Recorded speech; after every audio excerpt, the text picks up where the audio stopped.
Latest और नई video देखने के लिए मेरे चैनल को सब्सक्राइब कीजिए और बेल आइकन पे दबाइए ताकि आपको मेरी लेटेस्ट वीडियो की नोटिफिकेशन मिलती रहे। Hello friends, welcome to knowledge hub. दोस्तों, आज की वीडियो में जो पंजाब गवर्नमेंट ने अपना गजट पब्लिश किया है 5 जुलाई 2021 को, उसमें हम देखेंगे कि क्या क्या चीजें उसमें दी हुई हैं। तो उसके अकॉर्डिंग जो भी फिक्सेशन है, जैसे 15/1/15 की नोटिफिकेशन के अकॉर्डिंग पे फिक्स की हुई है, ड्यूरिंग प्रोबेशन जो पे फिक्स हुई है, या 2011 के बेनिफिट इंक्लूड करके जो पे फिक्स हो रही है, या 2011 के जो बेनिफिट हैं उनको छोड़ के जो पे फिक्स हो रही है, इसके बारे में जो उसमें एग्जांपल्स दी हुई हैं उनके बारे में हम आज विश्लेषण करेंगे।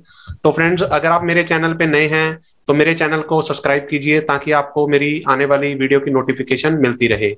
तो ज्यादा देरी ना करते हुए फ्रेंड्स, आज की वीडियो हम स्टार्ट करते हैं। Let's start.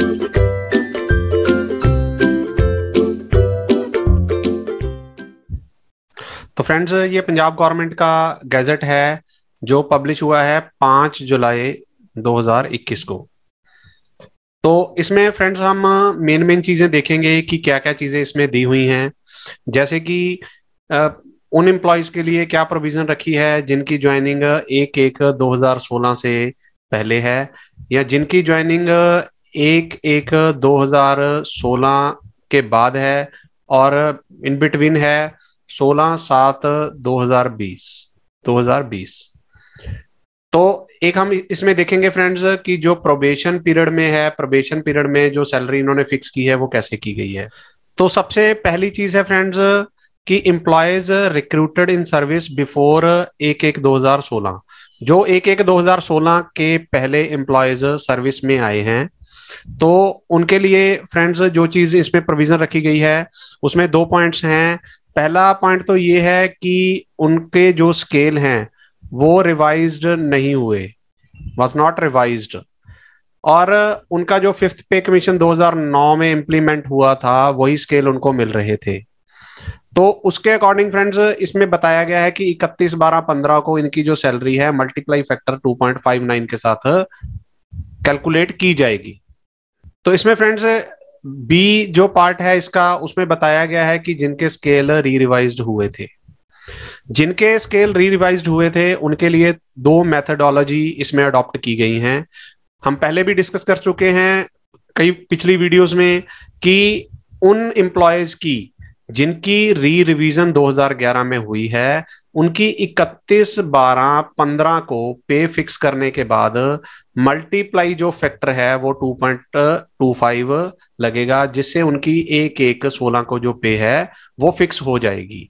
और दूसरा फैक्टर है उनके लिए ऑप्शन है कि वो इग्नोर कर दें 2011 के जो इम्प्लीमेंटेशन हुई थी, 2011 के री रिवीजन वाले स्केल छोड़ दें। तो उसके लिए 31/12/15 को जो उनकी फिक्सेशन होगी उसमें जो मल्टीप्लाई फैक्टर लगेगा 2.59 लगेगा, और 1/1/16 को उनकी जो सैलरी है उसके अकॉर्डिंग फिक्स हो जाएगी। दूसरा पार्ट है इसमें फ्रेंड्स, जिन एम्प्लॉयज की ज्वाइनिंग हुई है 1/1/16 के बाद और 16/7/2020 से पहले, क्योंकि 17/7/2020 से ऑनवर्ड्स जिनकी ज्वाइनिंग हुई है उनको सेंट्रल गवर्नमेंट का 7th पे कमीशन के अकॉर्डिंग ही सैलरी मिलेगी। तो 16/7/2020 से पहले और 1/1/2016 के बाद जिनकी रिक्रूटमेंट हुई है उनके लिए फ्रेंड्स एक चीज तो ये है कि जो भी सैलरी, जो भी चीज वो ऑप्ट करेंगे तो उनकी डेट ऑफ ज्वाइनिंग से वही पे उनकी फिक्स होगी, रिवाइज पे। तो उसमें फ्रेंड्स ये 2 प्रोविजंस हैं कि 2009 में जो इम्प्लीमेंटेशन हुई थी 6 पे कमीशन की जो 1/1/2006 से लगा था, जैसे फॉर एग्जांपल हम ले लेते हैं यहाँ पे मास्टर केडर की, तो उनका जो पे बैंड था 10/334/800, मैं ये बात कर रहा हूँ 1/1/2006 की, जब उनको मिला था, प्लस 3600 ग्रेड पे मिला था, तो उनकी सैलरी मिनिमम फिक्स हुई थी 14,430।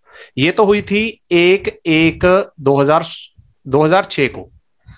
तो उसके बाद 1/12/2011 को इनकी जो रिवीजन हुई थी उसके अकॉर्डिंग सैलरी मिली 18,450।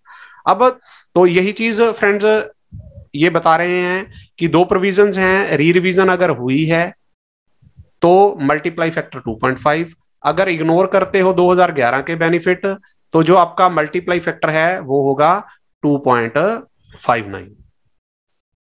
तो यहाँ पे फ्रेंड्स पॉइंट नंबर 4 दिया हुआ है कि जो एम्प्लॉयज की रिक्रूटमेंट इंस्ट्रक्शंस जो 15/1/15 को आई थी उसके अकॉर्डिंग हुई है।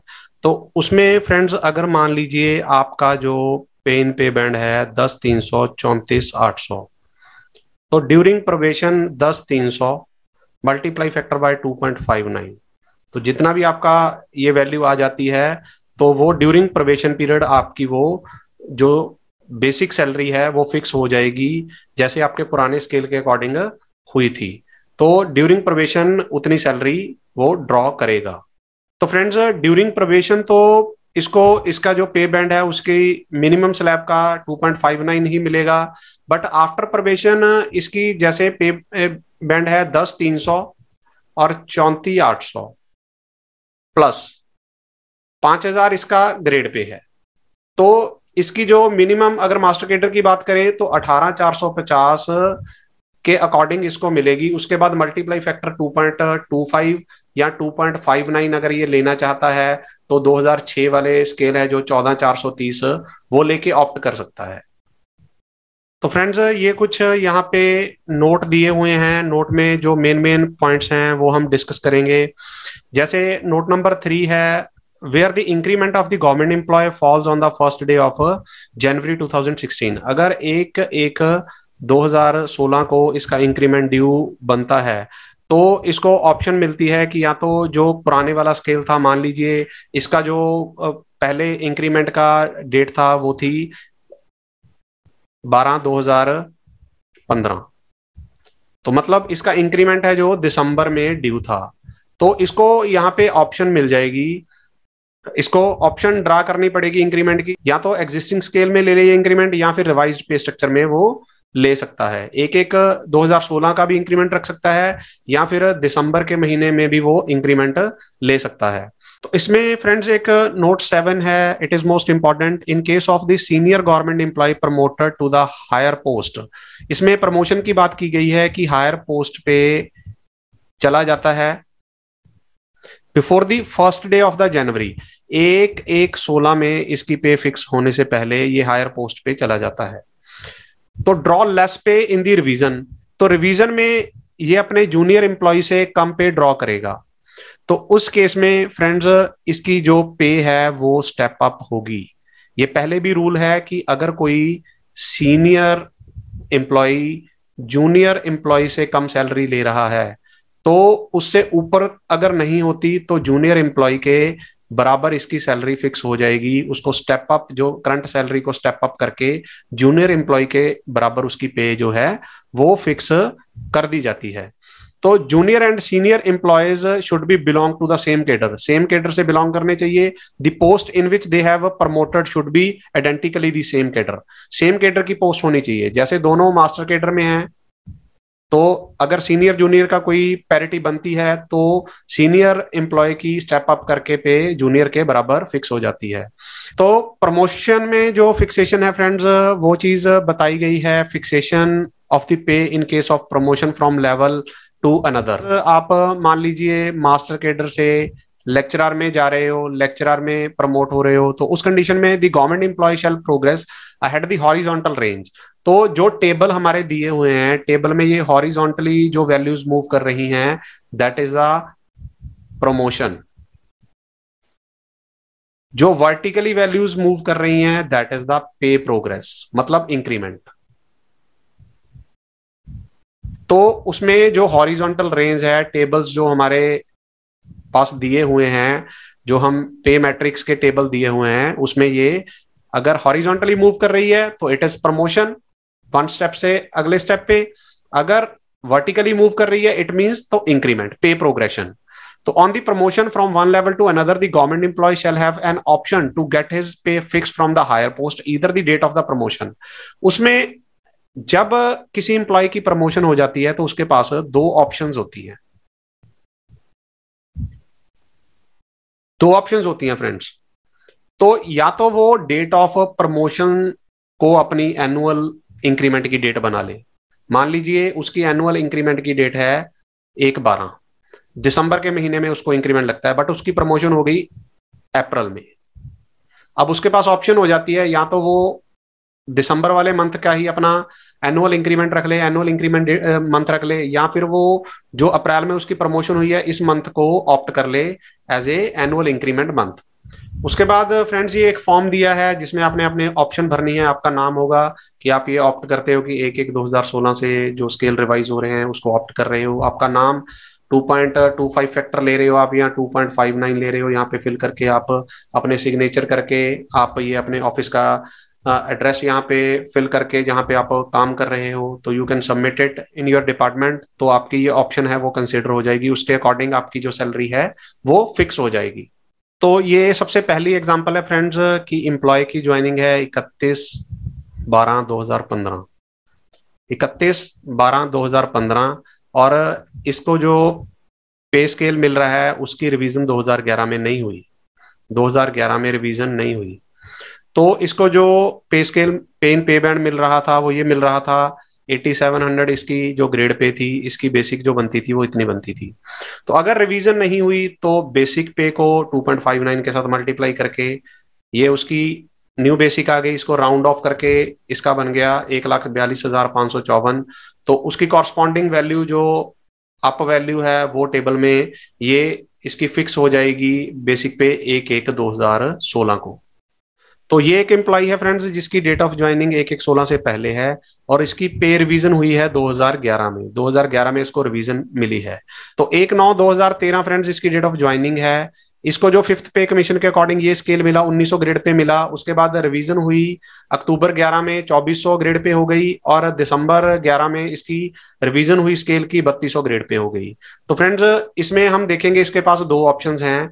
जो पे अभी ये ड्रॉ कर रहा है, मतलब 3200 के अकॉर्डिंग ये ड्रॉ कर रहा है अभी पे, तो उसके अकॉर्डिंग 31/12/15 को इसकी पे फिक्स करेंगे। 1/9/13 को इसको मिली 13,500 जो इसका पे स्केल था। उसके बाद 2 इंक्रीमेंट लगे, इंक्रीमेंट के बाद जो पे हुई 14,330, 14,330 को मल्टीप्लाई फैक्टर 2.25, क्योंकि 2011 के जो स्केल हैं इसने वो कंसीडर किए हैं, तो ये इसकी राउंड ऑफ करके बन गई 32,243 रुपए।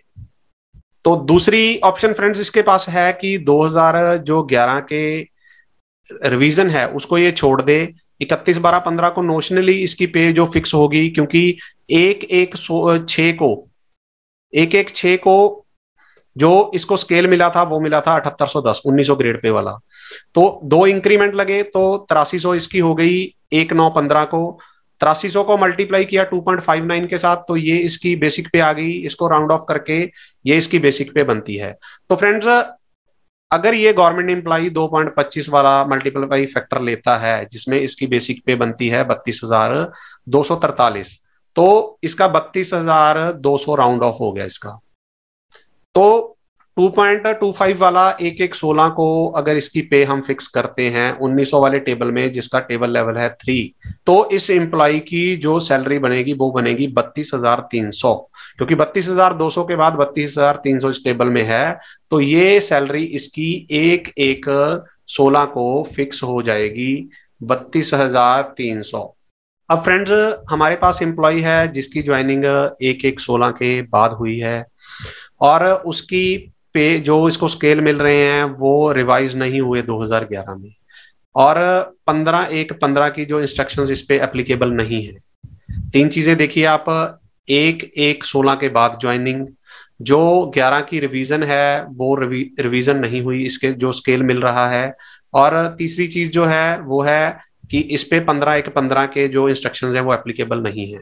तो 5400 ग्रेड पे है इसका, 15,600, 39,100, तो 21,000 इसकी बेसिक बन गई फ्रेंड्स।